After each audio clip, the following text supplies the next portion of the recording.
Friends, welcome to my YouTube channel. Friend, आज हम इस वीडियो में डिस्कस करने वाले हैं मेनली फोर्थ यूनिट के बारे में। तो बेकन के जितने भी टॉपिक्स हैं उनमें से कुछ एसेस के बारे में आज हम इस वीडियो में डिस्कस करेंगे एंड इसके साथ ही जो इम्पोर्टेंट क्वेश्चंस बनते हैं उनके बारे में भी हम डिस्कस करेंगे। एंड अगर आपने यूनिट सेकंड और थर्ड नहीं पढ़ी है तो इसको आप अच्छे तरीके से पढ़ लो, क्योंकि इसमें टोटल 5 ही टॉपिक्स हैं, जिसमें से आपको 2 या 3 टॉपिक्स जरूर पेपर में देखने को मिलेंगे। तो सबसे इम्पॉर्टेंट जो यूनिट है वो आपकी सेकंड एंड थर्ड है। इसके अलावा जो यूनिट फर्स्ट है इसमें एक क्वेश्चन है जो वो 2 या 3 बार रिपीट हुआ है प्रीवियस ईयर के पेपर में, और वो ये है कि जो चौसर है उनका ह्यूमरस वे है जो लिखने का अपने पोइट्रीज़ वगैरह में या फिर अपने किसी भी टॉपिक के अंदर अपने जितने भी राइटिंग वर्क्स हैं उसमें, तो उसके बारे में बताना है। तो यहाँ पर जो क्वेश्चन है वो इसी तरीके से चौसर से रिलेटेड ज़रूर आ सकता है, जिसमें वो ये पूछ सकते हैं कि जो चौसर है उनका एक, मैं आपको वर्डिंग दिखा देती हूँ, जैसे कि पेपर में सेम एग्जैक्ट वर्डिंग है वही मैं आपके सामने अभी बोलती हूँ, जिससे कि आपको पता चल जाएगा। क्वेश्चन इस तरीके से आ सकता है कि Chaucer's prologue to Canterbury tales is a blend of humorous and satired discuss. तो इस तरीके का एक क्वेश्चन है वो आपके आ सकता है, और इसके लिए मैंने एक वीडियो बना दी है तो आप उसे देख लेना। इसमें मेन ये पूछा गया है कि जो चौसर है जब भी वो कुछ लिखते हैं तो उनकी जो राइटिंग स्टाइल होती है उसमें वो ह्यूमर का ज़रूर यूज़ करते हैं। तो यहाँ पर इन्होंने जो प्रोलोंग टू कैंटरबरी टेल्स लिखा है इसमें भी इसी तरीके का कुछ यूज़ कर रखा है ह्यूमर्स, उसके बारे में आपको बताना है। इसी तरीके से एक क्वेश्चन की वर्डिंग अलग है लेकिन क्वेश्चन वही पूछा गया है। Write a note on the Chaucer's humorous with the suitable illustration express in the prologue to Canterbury Tales. तो सेम वही क्वेश्चन की है, तो आपको ये वाला जो क्वेश्चन है ये थोड़ा अच्छे से देख लेना है। इसके अलावा आपको जो यूनिट सेकंड और थर्ड है ये अच्छे तरीके से तैयार कर लेनी है, क्योंकि इसमें से क्वेश्चन ज़रूर आपके आएंगे, आपको देखने को मिल जाएंगे। जैसे 5 टॉपिक है जिसमें से 3 क्वेश्चन आएंगे, कुछ क्वेश्चन आपके सेक्शन बी के अंदर और कुछ सेक्शन सी के अंदर आपको देखने को मिल जाएंगे। इसके अलावा जो यूनिट फोर्थ है इसमें जो मेन क्वेश्चन है वो आपका ऑफ डेथ, ये जो टॉपिक है इसको आप थोड़ा सा ध्यान से देख लेना, क्योंकि ये टॉपिक थोड़ा इंपॉर्टेंट बनता है, इसमें से क्वेश्चन अलग से आ सकता है।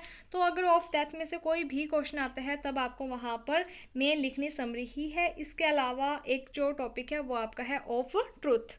ये जो 2 टॉपिक हैं इन्हें आप अच्छे तरीके से तैयार कर लेना, इसमें से भी क्वेश्चन आ सकते हैं। इसके अलावा जो क्वेश्चन है वो आपका यूनिट 5th में the press of fully topic है, इसमें से आ सकता है। इसमें ये पूछा जाएगा कि इसकी मेजर थीम क्या है, ठीक है। तो कुछ भी क्वेश्चन आता है इन प्रेस ऑफ फुली, आपको क्या करना है कि वहाँ पर समरी ही लिख देनी है। तो ये वाले जो क्वेश्चन है इन्हें अच्छे तरीके से तैयार कर लेना। इसके अलावा एक क्वेश्चन इस तरीके से आ सकता है, write a note on Bacon as an essayist. तो यहाँ पर बेकन से रिलेटेड, बेकन एक एसेइस्ट हैं, उन्होंने जो ऐसे वगैरह लिखे हैं वो बहुत अच्छे लिखे हैं। तो इस तरीके से बेकन से रिलेटेड क्वेश्चन अगर आता है तो मैंने एक वीडियो बनाई हुई है ऑफ ट्रुथ की, उसके अंदर मैंने स्टार्टिंग में इंट्रोडक्शन बेकन का लिखवाया हुआ है, राइटिंग स्टाइल लिखवाई है, पहले आपको वो लिखनी है। फिर अगर आपने बेकन के कोई भी, ये जितने भी ऐसे यहाँ पर दिए गए हैं इनमें से अगर आपने कोई भी ऐसे पढ़ रखे हैं तो उन सभी ऐसे को मिलाकर आप वहाँ पर एक समरी लिख सकते हो। तो इस तरीके से आपने बताना है कि जो बेकन है वो एक अच्छे एसिस्ट हैं, उन्होंने बहुत सारे टॉपिक्स लिखे हैं, उनका जो मेन एम है वो रियलिटी पर फोकस करना है। उसके बाद इन्होंने ये टॉपिक लिखे हैं, इसमें इन्होंने ये बातें बताई हैं इस तरीके से कि अगर जैसे यहाँ पर आपके सिलेबस में 10-11 टॉपिक दे भी रखे हैं तो अगर आपने 3-4 टॉपिक्स पढ़ ली हैं तो उनके बारे में बातें आप लिख सकते हो। तो आज की जो मेन वीडियो है उसमें हम यूनिट जो फोर्थ है इसमें हम कुछ टॉपिक्स कवर कर लेंगे, जिससे कि अगर क्वेश्चन बेकन का एसिस्ट के रूप में आता है तब आप लिख सको। अदरवाइज आप ऑफ ट्रूथ, ऑफ डेथ इन्हें अच्छे तरीके से पढ़ लेना। यहाँ पर जितने भी टॉपिक्स यहाँ लिखे हुए हैं बेकन के, इसमें क्या करना है कि मान लो कोई टॉपिक आ जाता है और अगर आपको ऐसा लगता है कि आपने वो टॉपिक नहीं पढ़ रखा है तो आपको क्या करना है कि आपने ना अपने खुद के व्यूज़ ही वहाँ पर लिख देने हैं, क्योंकि ये जितने भी टॉपिक्स हैं इसमें जो रियल लाइफ है, लाइफ में जो भी हम चीज़ें फील करते हैं सेम वैसी ही बातें बेकन ने इन ऐसे में बताई हुई है, इसलिए तो इंपॉर्टेंट क्वेश्चन मैंने आपको बता दिए हैं। इसके अलावा एक क्वेश्चन इस तरीके से जॉन डन का आ सकता है कि जॉन डन का पोइट्री स्टाइल या फिर वो एक मेटाफिजिकल पोइट है, उसके बारे में आपको बताना है इस तरीके से। तो क्वेश्चन इसमें क्या लिखना है, सबसे पहले आप ये बताओगे कि जो जॉन डन है वो एक मेटाफिजिकल पोइट है। मेटाफिजिकल पोइट का क्या मीनिंग होता है, ऐसे पोइट जो कि फिजिकल वर्ल्ड से परे दूसरे संसार के बारे में बातें करते हैं। इसके अलावा इनकी जितनी भी पोइट्रीज वगैरह होती हैं वो लव पर बेस्ड होती हैं, एंड इन्होंने कंसीट का बहुत ज़्यादा यूज़ किया होता है, जिसमें ये लव का जो कंपैरिजन है वो उन चीज़ों के साथ करते हैं जो कि बेमेल होती हैं, ठीक है। जैसे कि एक कंपास के साथ एक बार इन्होंने किया, एक बार अगर आप फ्ली की स्टोरी पढ़ते हो, समरी पढ़ते हो, तो उसमें इन्होंने कहा था कि एक मक्खी जो कि मुझे काट ले, यानी कि पहले लवर को काटेगी फिर बिलव्ड को काटेगी, जिससे उनका जो ब्लड है वो उस मक्खी के अंदर चला जाएगा, फ्ली के अंदर चला जाएगा, एंड वहाँ पर उनका जो ब्लड है वो मिक्स हो जाएगा। तो ये सारी जो है वो सारी बातें आपको वहाँ पर लिख देनी है। मेन ये है कि चौसर का मैंने आपको बता दिया कि क्वेश्चन किस तरीके से आएगा, एक ह्यूमर्स के रूप में आएगा कि चौसर है जो वो एक ह्यूमर्स वे में लिखते हैं अपने पोइट्रीज वगैरह में, वो आपको बताना है। सेकंड, जॉन डन का एक मेटाफिजिकल पॉइंट के रूप में आ सकता है, तब आपको जॉन डन के बारे में स्टार्टिंग में कुछ बातें लिखनी है, देन आपने जो भी पॉइंट्स पढ़े हुई हैं उनकी थोड़ी बहुत समरी आप लिख देना, और आपको सेकंड और थर्ड यूनिट प्रॉपर पढ़नी है। इसके बाद यूनिट फोर्थ में आपको सबसे पहले बेकन का इंट्रोडक्शन लिख देना है, राइटिंग स्टाइल लिख देनी है, जो कि मैंने ऑफ ट्रूथ एक वीडियो बनाई हुई है, उसमें आप देख लेना, स्टार्टिंग में मैंने बताया हुआ है। उसके बाद आपने जो भी टॉपिक्स इसमें से पढ़ रखे होंगे उनकी थोड़ी थोड़ी समरी वहाँ पर आप लिख देना, अगर आपका क्वेश्चन लॉन्ग में आता है तो। इसके अलावा जो यूनिट फिफ्थ है इसमें द प्रेस ऑफ फुली से रिलेटेड क्वेश्चन आ सकता है, आपको वहाँ पर समरी जो भी आपने पढ़ रखी है वो आप लिख देना। अब हम बात कर लेते हैं यूनिट फोर्थ के बारे में। तो ऑफ ट्रूथ के बारे में तो हमने बात कर ही रखी है वीडियो में, उसके बाद के जो टॉपिक्स हैं वो हम देख लेते हैं। Of marriage and single life, इसकी भी एक वीडियो बनाई हुई है। तो आज का जो हमारा पहला टॉपिक है वो है ऑफ रिवेंज। सबसे पहले आपको ये पता होना चाहिए कि रिवेंज क्या होता है। रिवेंज का मीनिंग होता है बदला लेना। तो यहाँ पर बेकन के क्या व्यूज़ होते हैं रिवेंज को लेकर वो आपको बताना है। तो देखो, हमारी थिंकिंग क्या है कि हमें बदला नहीं लेना चाहिए, ठीक है। बदला लेने से कुछ होने वाला तो है नहीं, अपनी भी अपना माइंड ख़राब करना है। तो इसलिए यहाँ पर जो बेकन है वो भी ये कहते हैं कि रिवेंज का कोई भी मीनिंग नहीं होता है। अगर हम रिवेंज ले भी लेते हैं तो क्या हो जाएगा, ठीक है, सिर्फ हमारी जो ईगो होती है वो सेटिस्फाई होएगी, इसके अलावा कुछ भी नहीं होता है। तो इनका मेन क्या कहना है कि हमें बदले की भावना नहीं रखनी चाहिए। अगर आपके साथ कोई बुरा करता है तो आपको क्या करना है, उसे माफ़ कर देना चाहिए, क्योंकि अगर हम बदले की भावना रखते हैं तो इससे क्या होता है कि हम अपने आप को ही उसी थिंकिंग में रखते हैं, सिर्फ हम उसी के बारे में सोचते रखते हैं, तो इससे हम खुद का ही टाइम वेस्ट करते हैं। तो इसके बारे में इन्होंने कहा है।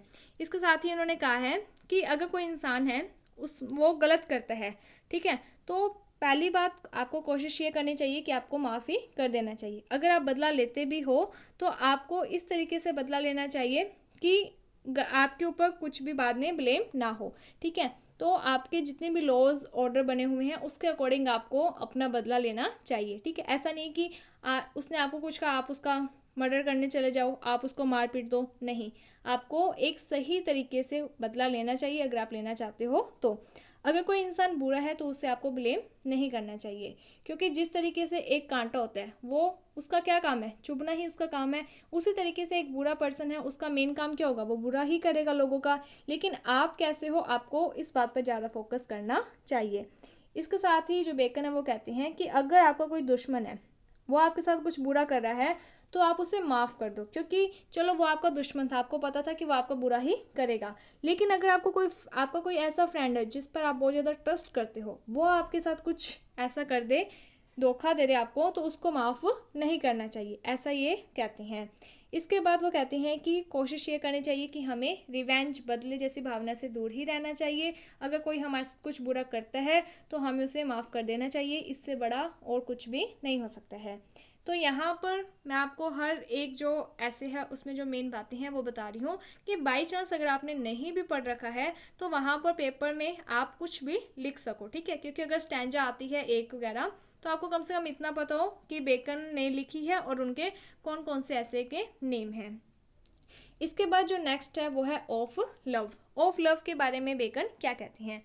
तो ऑफ लव में जो लव है उसके बारे में बेकन के कुछ अच्छे विचार नहीं हैं। वो कहते हैं कि ये प्यार वगैरह कुछ नहीं होता है, ये सिर्फ एक टाइम वेस्ट है। अगर एक इंसान प्यार में पड़ जाता है तो वो अपनी लाइफ में जो सफल नहीं हो पाता है, सक्सेस नहीं हो पाता है, क्योंकि उसका सारा फोकस है जो वो अपनी बिलव पर रह जाता है, वो सिर्फ उसी को मानता है, उसी को भगवान मान लेता है, झूठी खुशियों में खुश होने लग जाता है, उसके अलावा उसे कुछ भी नहीं दिखाई देता है, उसके लिए सब कुछ प्यार ही रह जाता है।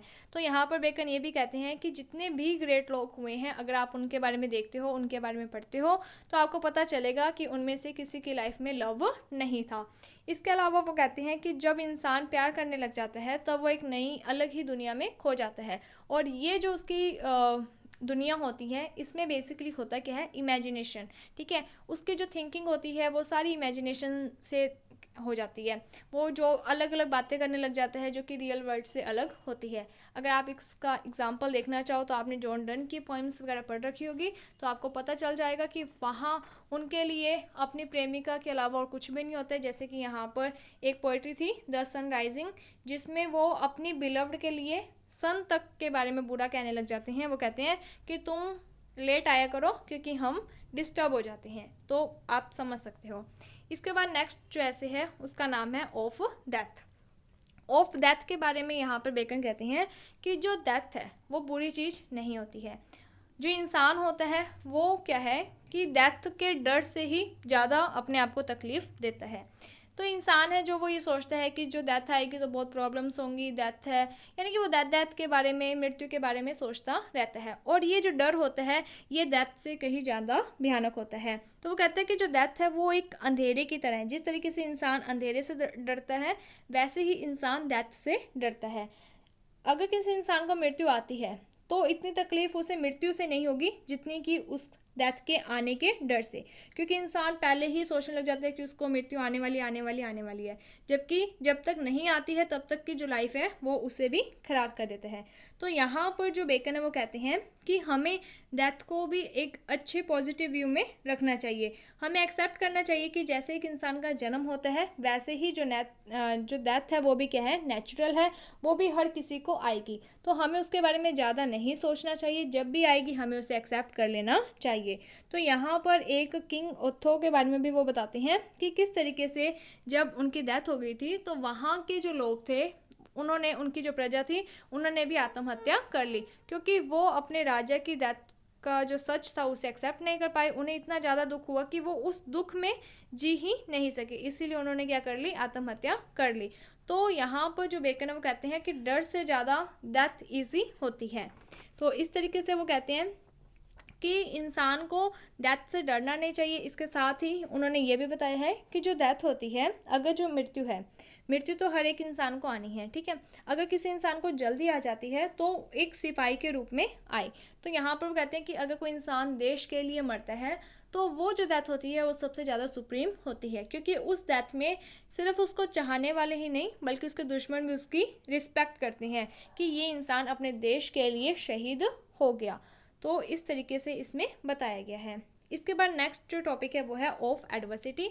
ऑफ एडवर्सिटी में क्या बताया गया है, बेकन ने कहा है एडवर्सिटी का मीन्स होता है बुरा टाइम। तो जो बेकन है वो कहते हैं कि लाइफ में हर कोई क्या चाहता है कि सिर्फ उसके साथ अच्छा अच्छा अच्छा हो, हमेशा उसकी लाइफ इजी वे में चले, अच्छी चले। कोई भी इंसान अपनी लाइफ में बुरा वक्त नहीं चाहता है, लेकिन जो बेकन है वो कहते हैं कि जब तक इंसान की लाइफ में बुरा वक्त नहीं आएगा तब तक उसकी जो लाइफ है वो कंप्लीट ही नहीं होगी, क्योंकि इंसान अच्छे टाइम में इतना नहीं सीखता है जितना कि वो बुरे समय में सीखता है। बुरे समय में ही उसे पता चलता है कि कौन उसका अपना कौन उसका पराया है। तो यहाँ पर वो कहना चाहते हैं कि हमें बुरे समय है जो उसको कभी भी ऐसा नहीं सोचना चाहिए कि बुरा समय आ गया है हम हमेशा दुखी रहें, बल्कि हमें उससे बहुत कुछ सीखने को मिलता है। इसलिए वो कहते हैं कि अगर किसी इंसान की ज़िंदगी में अच्छा वक्त आता है तो उसे बुरे वक्त के लिए भी तैयार रहना चाहिए, क्योंकि बुरा वक्त भी उसे कुछ ना कुछ सिखा कर जाता है। इंसान अच्छे वक्त से ज़्यादा बुरे वक्त में सीखता है। तो यहाँ पर उन्होंने जो एडवर्सिटी है उसके बारे में भी, उसके अच्छे होने के बारे में बताया है, क्योंकि बुरे वक्त में हमें बहुत सारे ऐसे एक्सपीरियंस मिलते हैं जो हमें बैड ज़रूर लगते हैं, लेकिन उनसे हमें एक सबक मिल जाता है ताकि हम आने वाली ज़िंदगी में वैसी गलतियाँ ना करें। इसके बाद जो अगला टॉपिक है वो हम पढ़ेंगे ऑफ फ्रेंडशिप। फ्रेंडशिप जो टॉपिक है इसमें बेकन ने क्या बताया है, तो यहाँ पर जो बेकन है वो कहते हैं कि लाइफ में फ्रेंड होना बहुत ज़्यादा इम्पॉर्टेंट होता है, क्योंकि जो फ्रेंड्स होते हैं वो आपकी लाइफ में बहुत अच्छे अच्छे बुरे और अच्छे दोनों ही वक्त में आपका साथ देते हैं। तो यहाँ पर उन्होंने फ्रेंडशिप के बारे में बताया है। तो अरस्तु का एक कोट है, उनकी एक विचारधारा है, उन्होंने कहा है कि जो एक इंसान है वो एक सामाजिक प्राणी है, वो एक सोशल पर्सन है, समाज में लोगों में वो रहता है। तो यहाँ पर इस टॉपिक में जो बेकन है उन्होंने फ्रेंडशिप के 3 फ्रूट्स बताए हैं। पहला जो मेन होता है फ्रेंडशिप में फ्रूट कि क्या अच्छा बेनिफिट होता है, तो पहली चीज़ ये होती है कि जो फ्रेंड होता है वो क्या है कि आप उस फ्रेंड के साथ अपनी हर एक बात को शेयर कर सकते हो। लाइफ में आपका एक फ्रेंड होना बहुत ज़्यादा ज़रूरी है, जिससे आप अपने मन की हर एक बात शेयर कर सको, जिससे आपका जो मन है वो शांत हो सके। अगर कोई इंसान अपने अंदर बातें को दबा कर रखेगा, किसी के साथ शेयर नहीं करेगा, तो वो अंदर ही अंदर घुटता जाएगा। इसलिए हमारी लाइफ में एक फ्रेंड होना चाहिए जिससे कि हम अपने मन की बातें शेयर कर सकें। पहली बात ये। तो यहाँ पर इन्होंने ये भी कहा है कि जो राजा होता है उसका भी कोई ना कोई वो अपना एक फ्रेंड बनाकर रखता है, और ये जो फ्रेंड होता है इसके साथ ये जब पर्सनल यानी कि अकेले होते हैं तब ये आपस में एक दूसरे का नाम लेकर भी बातें कर लेते हैं, लेकिन ये सबके सामने ऐसा नहीं करते हैं। लेकिन हर एक इंसान जो होता है उसका कोई ना कोई फ्रेंड ज़रूर होता है। तो राजा है जो उसका भी, उसके भले ही फैमिली है, बच्चे हैं, फिर भी वो अपना एक फ्रेंड ज़रूर चाहता है जिससे कि वो अपने मन की सारी बातें शेयर कर सके। सेकंड फ्रूट क्या है, सेकंड क्या प्रॉफिट होता है यानी कि क्या बेनिफिट है फ्रेंड का, तो फ्रेंड से हमें एडवाइस मिलती है। अगर हम कोई भी थिंकिंग अपने बारे में सोचते हैं तो हम हमेशा अपने आप को सही ही मानकर चलते हैं, इसलिए हम अपनी कभी कमियां देख ही नहीं पाते हैं। लेकिन जो फ्रेंड होता है वो हमें एडवाइस देता है कहाँ पर हम सही हैं, कहाँ पर हम गलत हैं। तो लाइफ में एक फ्रेंड होना ज़रूरी है जो कि हमें एक सही सलाह दे सके, हर समय हमारे साथ रह सके। तीसरा जो प्रॉफिट बेनिफिट है वो है जो फ्रेंड होता है वो एक अनार की तरह होता है जिसमें बहुत सारे दाने होते हैं। तो इसी तरीके से जो फ्रेंड होता है वो भी क्या है कि अलग अलग टाइम पर अलग अलग तरीके से वो हेल्प करता है।